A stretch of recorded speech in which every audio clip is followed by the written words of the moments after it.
Woodwork joints connect pieces of wood to create strong furniture and structures. Let's explore 3 common types.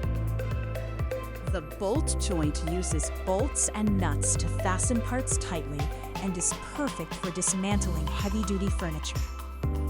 The bridle joint fits the end of one piece into a slot in another, making it great for rigid frames.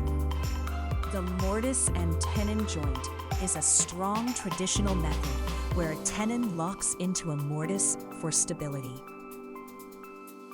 In metalwork, machines shape and finish metal parts. Cutting machines slice metal to size. Lathes form cylindrical parts.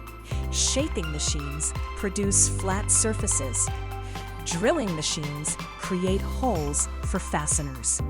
Grinding machines smooth surfaces.